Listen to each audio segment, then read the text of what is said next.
The Creator of the world created His world as a complete and beautiful world. Seas, lakes and rivers, forests, mountains and valleys. Along with the beauty of the world, the Creator also planted a spiritual dimension in it. The spiritual dimension reached its peak in the building of the Tabernacle through Moses, the temple through Solomon, and a second temple through Ezra and Nehemiah. And soon, in our day, the third temple through the Rebbe, Mashiach, tzidkenu. In the temple, fire descended from heaven and miracles accompanied reality. The beautiful lamp, the Menorah, was lit and its western candle burned twice as bright as the other candles, even though it had the same amount of oil, so that all the people of the world could see the divine inspiration in the temple. Even the kings of the nations understood that the temple is essential to the world and brings it blessing and elevation. In the first temple, it was King Hiram of Tyre who sent cedar.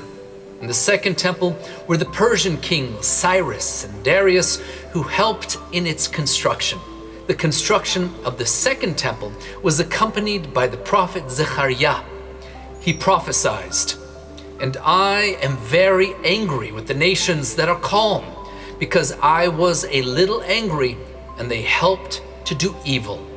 Therefore, thus says the Lord, I have returned to Jerusalem with mercy.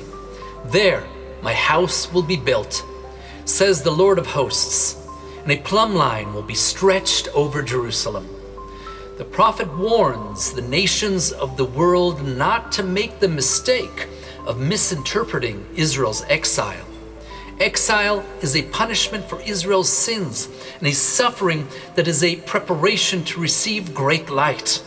The people of Israel were meant to play a spiritual role in the world, and this role has not changed.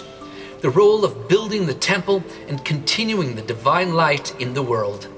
And during the exile, the role of studying God's Torah, and praying, and illuminating the world with spiritual light. The nations must behave like Hiram and Cyrus and help the people of Israel, and by doing so, they will receive abundant blessings. On the other hand, the nations that enslave the people of Israel humiliate them and hinder their observance of God's commandments. God is furious and angry with them, and a great mistake is on their hands.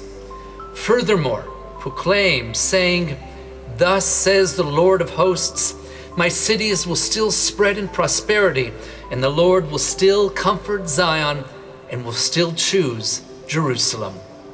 What a great privilege it is to help the children of the Creator of the world fulfill His commandments, ease the burden of their country's exile, and help those who have the privilege of living in the Holy Land.